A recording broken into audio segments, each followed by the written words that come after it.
Yesus berjalan di atas air. Sesudah itu Yesus segera memerintahkan murid-muridnya naik ke perahu dan mendahuluinya ke seberang. Sementara itu ia menyuruh orang banyak pulang. 2-3. Dan setelah orang banyak itu disuruhnya pulang, Yesus naik ke atas bukit untuk berdoa seorang diri. Ketika hari sudah malam, ia sendirian di situ. Perahu murid-muridnya sudah beberapa mil jauhnya dari pantai dan diombang-ambingkan gelombang karena angin sakal. 25. Kira-kira jam 3 malam datanglah Yesus kepada mereka berjalan di atas air. Ketika murid-muridnya melihat dia berjalan di atas air, mereka terkejut dan berseru, "Itu hantu!" Lalu berteriak-teriak karena takut. 27. Tetapi segera Yesus berkata kepada mereka, "Tenanglah, aku ini, jangan takut." Lalu Petrus berseru dan menjawab dia, "Tuhan, apabila engkau itu, suruhlah aku datang kepadamu berjalan di atas air." 29. Kata Yesus, "Datanglah." Maka Petrus turun dari perahu dan berjalan di atas air mendekatkan Yesus. Tetapi ketika dirasanya tiupan angin, takutlah ia dan mulai tenggelam, lalu berteriak, "Tuhan, tolonglah aku." Segera Yesus mengulurkan tangannya, memegang dia dan berkata, "Hai orang yang kurang percaya, mengapa engkau bimbang?" Lalu mereka naik ke perahu dan angin pun redalah. 33. Dan orang-orang yang ada di perahu menyembah dia, katanya, "Sesungguhnya engkau anak Allah." Saudara, angin sakal itu sama dengan angin haluan. Jadi dia datang itu dari arah yang berlawanan. Dan kita lihat angin itu bukan hanya menerpa layar dari perahu, tetapi juga menyergap lambung kapal. Kenapa? Angin itu membuat air itu menjadi gelombang yang besar, sehingga gelombang itu menghantam. Ada 3 hal atau 4 hal yang akan kita pelajari. Yang pertama di ayat yang ke-22 ini. Di sini dikatakan begini. Sesudah itu Yesus segera memerintahkan murid-muridnya naik ke perahu dan mendahuluinya ke seberang. Sementara itu ia menyuruh orang banyak pulang. Sesudah itu artinya peristiwa sebelumnya ini adalah peristiwa di mana murid-muridnya itu melihat dengan mata kepala sendiri bagaimana Tuhan menyediakan, bagaimana Tuhan memberi makan 5.000 orang laki-laki dan belum anak-anak dan perempuan, dan sisa berapa? 12 bakul penuh. Sebenarnya setiap kesempatan, setiap keadaan, setiap situasi itu menjadi cara Tuhan mendidik murid-muridnya. Apa sih tujuan ya Tuhan dalam hidup kita? Karena yang pertama kita akan belajar apa tujuan Tuhan bagi murid-muridnya, atau tujuannya kemana sih? Karena di sini dikatakan Yesus segera memerintahkan murid-muridnya naik ke perahu dan mendahulunya ke seberang. Ke seberang mana? Di dalam Markus 16 ayat 45 dikatakan begini. Sesudah itu Yesus memerintahkan murid-muridnya naik ke perahu dan berangkat lebih dulu ke seberang, ke Betsaida. Bet itu artinya tempat, Saida itu artinya banyak ikan. Tuhan suruh mereka ke tempat yang banyak ikan. Jadi saudara begini,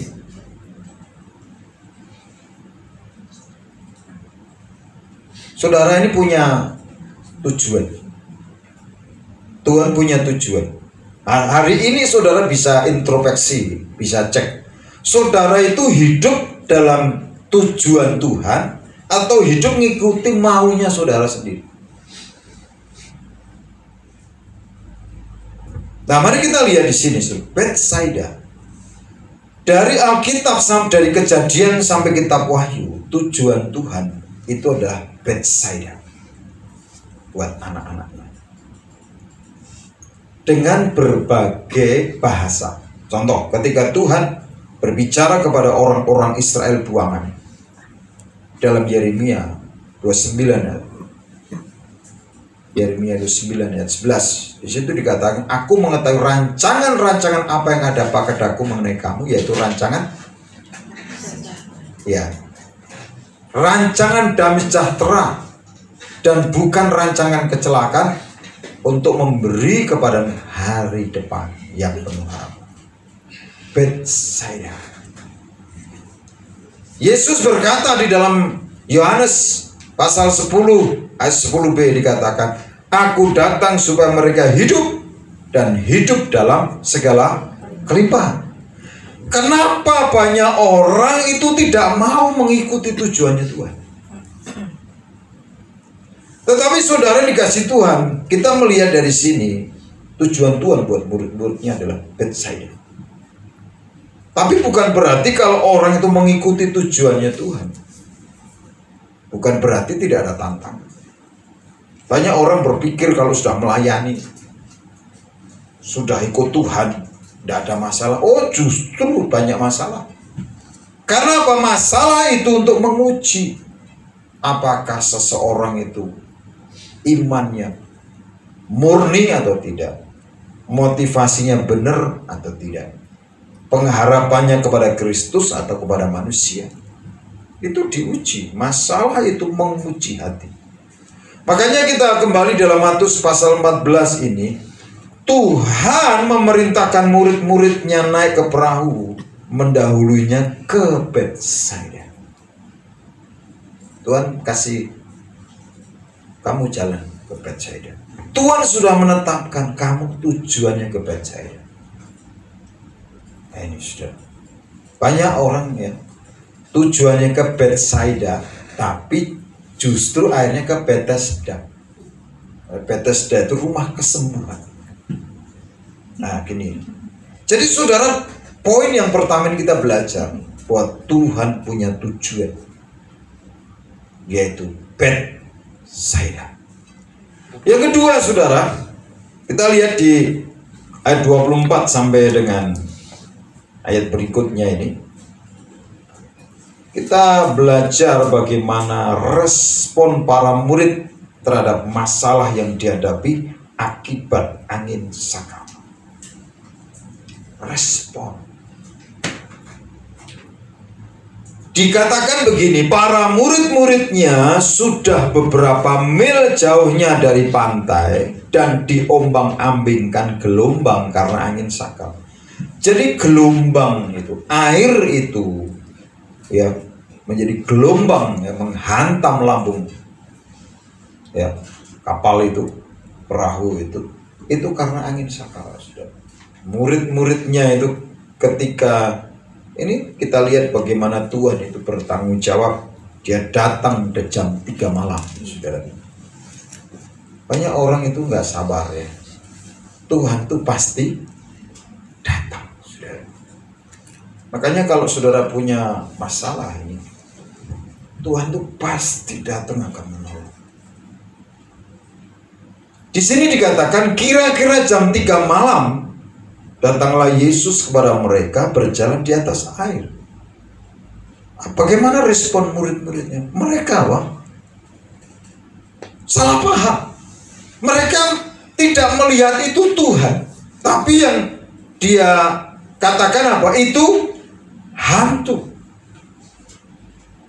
Seringkali masalah itu membutakan mata banyak orang, sehingga orang itu tidak bisa melihat Tuhan. Tapi justru yang dilihat adalah hantu. Dan ini murid-muridnya saudara. Tetapi Tuhan Yesus berkata apa?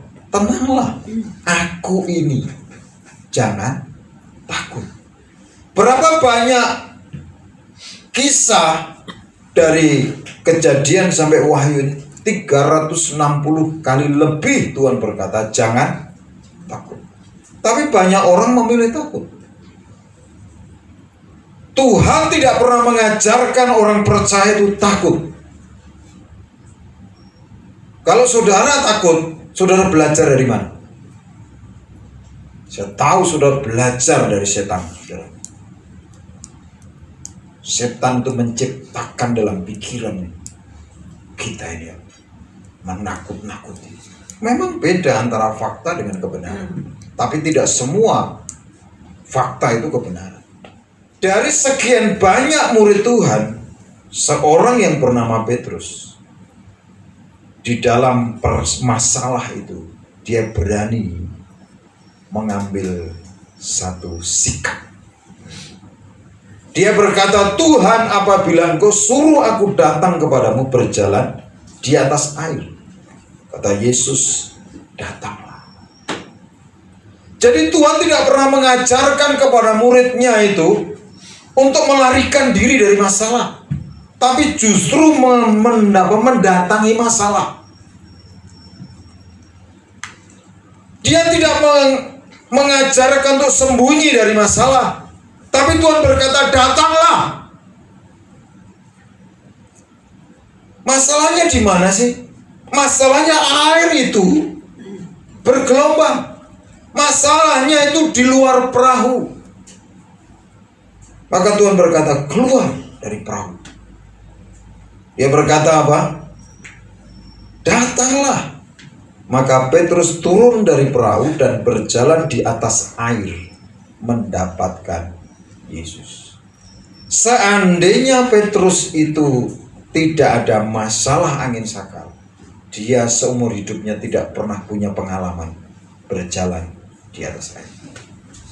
Saudara hari-hari ini punya masalah yang sama, pandemi. Ini membuat masalah, tapi respon banyak orang itu berbeda. Dan itu yang akan menentukan. Justru dengan adanya angin sakal ini, Petrus akhirnya punya pengalaman berjalan di atas air. Berapa banyak orang Kristen itu bertahun-tahun jadi orang Kristen tidak pernah punya pengalaman dengan Tuhan. Lihat orang ngalami mujizat, dia sendiri tidak ngalami. Lihat orang lain ngalami kesembuhan, dia sendiri tidak ngalami. Melihat orang lain ngalami apa? Diberkati, dia sendiri tidak ngalami. Kenapa? Karena dia bersembunyi dari masalah. Setiap terobosan-terobosan, setiap mujizat-mujizat itu diawali dengan adanya masalah, saudara. Makanya kalau saudara takut dengan masalah, saudara tidak pernah akan mengalami mujizat. Kalau saudara bersembunyi dari masalah, kalau saudara lari dari masalah, saudara tidak pernah akan mengalami Tuhan dalam hidup saudara. Berdoa itu percuma kalau tidak berani menghadapi masalah. Kenapa orang Kristen biasa-biasa aja, bertahun-tahun melayani hidupnya nggak berubah, sama saja, nggak ada perubahan dalam hidupnya? Kenapa? Karena takut menghadapi masalah. Tuhan berkata, hadapi masalah itu. Datanglah. Dan saudara perhatikan, Tuhan itu bukan hanya Tuhan yang berbicara, tapi Tuhan yang melakukan. Dia mengatasi masalah. Ayat 28 berkata apa? Ya, 28. 25 berkata apa? Kira-kira jam 3 malam datanglah Yesus kepada mereka berjalan di atas air. Berjalan di atas gelombang itu, saudara. Yesus menginjak air, saudara. Artinya Tuhan kita ini Tuhan yang mengatasi masalah. Masalah itu di bawah telapak kaki Tuhan. Saudara mau percaya setan atau percaya Tuhan? Setan itu akan mengintimidasi saudara supaya saudara takut. Setan itu akan membisiki saudara supaya saudara tidak percaya Tuhan. Masalah itu justru kesempatan saya dan saudara untuk melihat bagaimana Tuhan menolong kita. Mari kita lihat bagaimana Tuhan menolong murid-muridnya. Tidak dimulai oleh banyak orang, saudara. Karena sebagian besar orang itu adalah takut, saudara. Makanya kalau saudara itu ikut-ikutan takut, saudara itu termasuk golongan orang sebagian besar. Kelompok besar orang itu takut, saudara. Hanya 1 dari 12 murid yang berani, Petrus. Kalau orang tidak pernah berani mencoba, ya dia tidak mengalami sesuatu yang baru. Nah, perhatikan di sini, saudara. 1 dari sekian banyak orang itu namanya Petrus. Dia berkata apa, saudara? Tuhan, apabila Engkau itu, suruhlah aku datang kepadamu berjalan di atas air. Suruhlah aku datang kepadamu. Tuhan berkata, datanglah. Banyak orang lebih takut dengan masalah, dengan angin sakal, dengan gelombang, dengan pandemi, daripada takut akan Tuhan. Tapi Tuhan berkata, datanglah. Maka Petrus turun dari perahu dan berjalan di atas air mendapatkan Yesus. Tetapi ketika dirasanya tiupan angin, takutlah ia dan mulai tenggelam. Saudara, perasaan itu seringkali menipu. Memang fakta. Faktanya begini. Fakta itu bukan kebenaran, tapi firman Tuhan itulah kebenaran. Fakta betul. Gelombangnya besar. Betul faktanya. Dan sudah tiupan angin. Ini kan sudah yang dirasa biasa orang kena. Kena tiupan angin saja. Masuk ke rumah kosong, kena tiupan angin aja langsung bulu bergidik. Padahal nggak lihat apa-apa. Ada hantu. Siapa bilang? Itu hantu diciptakan oleh pikiran. Saudara, jangan menciptakan hantu dalam hidup saudara. Semakin saudara menciptakan banyak hantu, saudara semakin tidak pernah akan mencoba sesuatu. Tuhan janji, dia Immanuel, dia menyertai. Tuhan tidak pernah mengajar saudara itu takut dengan masalah, tapi hadapi. Datanglah. Saudara, jangan mempercayai perasaan saudara, tapi percayai firman Tuhan. Dan perhatikan saudara, bagian yang ketiga saudara, kita akan belajar setelah Petrus berteriak, Tuhan tolonglah aku, ya kan? Di bagian ketiga kita belajar bahwa kehadiran Tuhan itu kunci dari penyelesaian masalah. Karena di ayat 31 berkata apa? Segera, katakan segera. Segera. Tuhan itu tidak pernah menunda-nunda. Amin. Amin. Segera Yesus mengulurkan tangannya, memegang dia dan berkata, hai orang yang kurang percaya, mengapa engkau bimbang? Lalu mereka naik ke perahu dan angin pun reda. Jadi saudara, Tuhan itu kata kunci masalah itu selesai. Masalah boleh banyak, tapi Tuhan hadir, selesai. Karena itu Tuhan yang nyuruh, dia bertanggung jawab. Tidak ada masalah terlalu sulit. Makanya Tuhan seringkali firman Tuhan kan katakan, mintalah hikmat. Mari kita belajar hari ini, saudara. Yang ketiga ini adalah ketika Tuhan datang, selesai masalah. Nah, saudara, masalah itu sebenarnya cara Tuhan untuk mendewasakan, cara Tuhan untuk mendidik murid-muridnya. Itu menjadi cara Tuhan untuk melatih orang itu percaya. Dan juga masalah itu seringkali digunakan Tuhan untuk mengkoreksi murid. Karena di sini dikatakan, hai orang yang kurang percaya. Ini kan, saudara hari ini dicek masalah saudara apa? Kurang percaya atau apa? Kurang percaya. Jadi masalah banyak orang hanya sederhana, kurang percaya.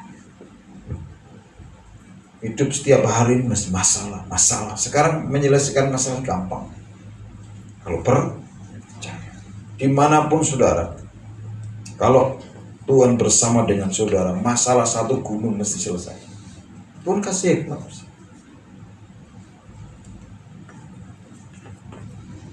Dan yang terakhir kita belajar, saudara, yang keempat,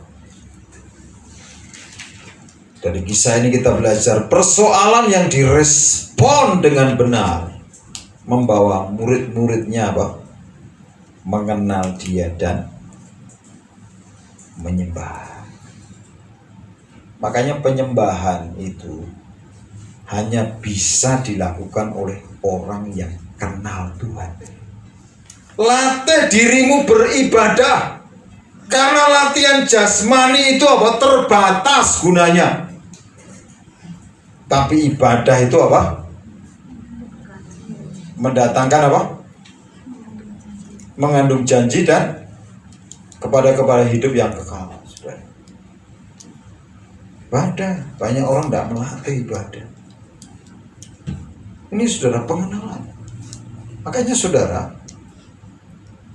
ketika masalah itu, tekanan itu datang, itu kan membawa kita ini kayak tekanan press, ya, alami press, ya, pressure, saudara, tekanan. Tapi begitu dia keluar, dia bisa berdoa, dia bisa menyembah Tuhan, dia bisa menyanyi, dia bisa mengangkat pujian. Itu lahir dari hati. Ini murid-muridnya ini di sini dikatakan, dan orang-orang yang ada di perahu menyembah Dia. Katanya, sesungguhnya Engkau Anak Allah. Ketika mereka mengenal bahwa Yesus itu Anak Allah, baru mereka menyembah. Makanya penyembahan tanpa pengenalan itu bukan penyembahan. Itu latah, saudara. Makanya responi masalah dengan benar. Nanti saudara akan kenal Tuhan dalam hidup saudara. Jangan biarkan saudara itu hidup mengikuti diri saudara, takut. Mulai detik ini saudara, jangan memilih takut, tapi milih menghadapi masalah. Apapun resikonya, apapun konsekuensinya, nanti saudara akan kenal Tuhan. Saudara akan melihat tangan Tuhan. Saudara ingin melihat Tuhan mengulurkan tangannya, alami masalah. Jangan lari dari masalah. Tuhan mengulurkan tangannya, ya kan? Ayat 31 itu, segera Yesus mengulurkan tangannya. Saudara pernah alami melihat tangan Tuhan terulur buat saudara? Alami masalah. Makanya jangan lari dari masalah. Angin sakal itu hanya cara Tuhan untuk mendidik kita. Pandemi itu hanya salah satu cara Tuhan melatih iman kita, melatih harapan-harapan kita, melatih otot-otot rohani kita, menajamkan mata kita, melatih supaya kita ini punya hikmat. Kenapa saudara? Kita ini saudara, ibaratnya dalam perjalanan naik kapal ke sebuah tujuan. Izinkan Tuhan itu yang pegang kemudi. Izinkan Tuhan itu yang memberi apa? Arah yang jelas. Makanya hari-hari ini firman Tuhan itu sedang digenapi. Setiap orang yang berseru kepada nama Tuhan akan diselamatkan. Amin. Mari kita bangkit berdiri, kita berdoa.